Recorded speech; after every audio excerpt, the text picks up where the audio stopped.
சென்னையில் பதுங்கியிருந்த பிரபல ரவுடி ஹைகோர்ட் மகாராஜா தற்பொழுது காவல்துறையால் சுட்டு பிடிக்கப்பட்டிருக்கிறார். அண்மை செய்தியாக பார்த்து வருகிறோம். கூடுதல் விவரங்களை செய்தியாளர் சுப்பிரமணியன் வழங்கிட கேட்கலாம். சுப்பிரமணியன், வணக்கம். ரவுடி சுட்டு பிடிக்கப்பட்ட பரபரப்பு பின்னணியானது தற்போது வெளியாகியிருக்கிறது. இது குறித்தான முழு விவரங்கள் சுப்பிரமணியன்.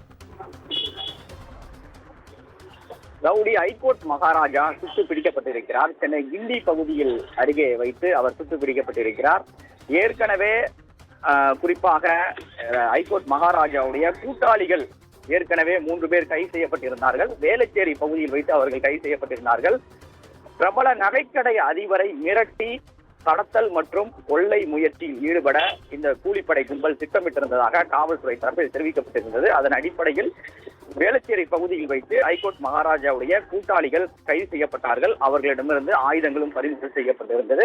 அதன் தொடர்ச்சியாக அவர்கள் அளித்த வாக்குமூலத்தின் அடிப்படையில் இந்த முக்கிய திட்டத்தில் ஹைகோர்ட் மகாராஜாவுக்கு தொடர்பு இருப்பதாக தெரிய வந்தது. அதன் தொடர்ச்சியாக தனிப்படை போலீசார் பல்வேறு கட்ட விசாரணைகள் நடத்தினார்கள். ஹைகோர்ட் மகாராஜா எங்கு பதுங்கி இருக்கிறார் என்ற கோணங்களில் விசாரணை என்பது நடத்தப்பட்டு வந்தது. அதன் தொடர்ச்சியாக கிண்டி பகுதி அருகே, கிண்டி ரேஸ்கோர்ஸ் அருகே பதுங்கியிருப்பதாக தகவல் தெரிஞ்சு வேளச்சேரி காவல் ஆய்வாளர் தலைமையிலான தனிப்படை போலீசார் அவரை பிடிக்க முற்படும் போதுதான் இந்த துப்பாக்கிச்சூடு சம்பவம் என்பது நிகழ்ந்திருக்கிறது.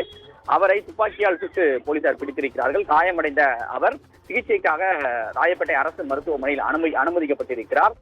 அவர் தங்கியிருந்த அறையை தனிப்படை போலீசார் சோதனை நடத்தினார்கள். அந்த சோதனையில் பல்வேறு கட்ட அதிர்ச்சி தகவல்கள் வெளியாகி இருக்கிறது. ஏனென்றால் ஒரு முக கவசம் போன்று, அதாவது முகமூடி போன்ற ஒரு மாஸ்க் ஒன்று அவர் அறையில் பதுக்கி வைத்திருக்கிறார். அது மட்டுமல்லாமல் கள்ள துப்பாக்கி, கயறு, அது போல பல்வேறு பொருட்கள் பறிமுதல் செய்யப்பட்டிருக்கிறது. அமேசான் பிரைமில் இந்த கயறு, மாஸ்க் உள்ளிட்ட பொருட்களை அவர் ஆர்டர் செய்து வாங்கியிருப்பது தெரிய வந்திருக்கிறது. எதற்காக இந்த பொருட்கள் எல்லாம் இவர் வாங்கி வைத்திருக்கிறார் என்ற கோணங்களில் விசாரணை நடத்திய போதுதான் ஆதம்பாக்கத்தில் இருக்கக்கூடிய பிரபல நகைக்கடை அதிபரை கடத்தி கொள்ளை முயற்சியில் ஈடுபட திட்டமிட்டிருப்பதும் தெரிய வந்திருக்கிறது. அதாவது கொலை, கொள்ளை மற்றும் கடத்தல் ஆகிய 3 திட்டங்களையும் இந்த கும்பல் வகுத்திருப்பதும் விசாரணையில் தெரிய வந்திருந்தது. அதன் அடிப்படையில் ஹைகோர்ட் மகாராஜா தற்போது பிடிக்கப்பட்டிருக்கிறார். குண்டு காயத்துடன் அவர் சிகிச்சைக்காக அனுமதிக்கப்பட்டிருக்கிறார்.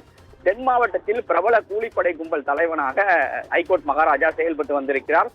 ஏற்கனவே மாணவன் கடத்தல் சம்பவத்தில் அவர் தொடர்பு இருப்பதாக ஏற்கனவே தெரிய வந்திருந்தது. அது மட்டுமல்லாமல் 16க்கும் மேற்பட்ட வழக்குகள் அவர் மீது நிலுவையில் இருக்கிறது.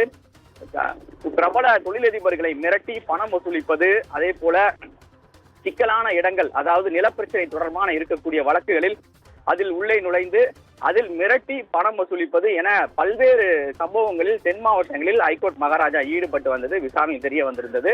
அதன் அடிப்படையில் ஒரு பயங்கர தாதாவாக அவர் தென் மாவட்டத்தில் வலம் வந்திருக்கிறார். தற்போது அவர் சென்னை காவல்துறையினர் அவர் பிடிக்கப்பட்டிருக்கிறார். இன்னும் இவருடைய கூட்டாளிகள் சில தலைமறைவாக இருப்பதாக சந்தேகம் எழுந்திருக்கிறது. அந்த கோணத்தில் தனிப்படை போலீசார் விசாரணை மேற்கொண்டு வருகிறார்கள். தற்போது ஹைகோர்ட் மகாராஜாவுக்கு சிகிச்சை என்பது அளிக்கப்பட்டு வருகிறது. இந்த சிகிச்சைக்கு பிறகு அவர் நீதிமன்ற காவலுக்கு உட்படுத்துவதற்கான நடவடிக்கை எடுக்கப்படும் என்று காவல்துறை தரப்பில் தெரிவிக்கப்படுகிறது. விரிவான விவரங்களை வழங்கியமைக்கு நன்றி சுப்பிரமணியன்.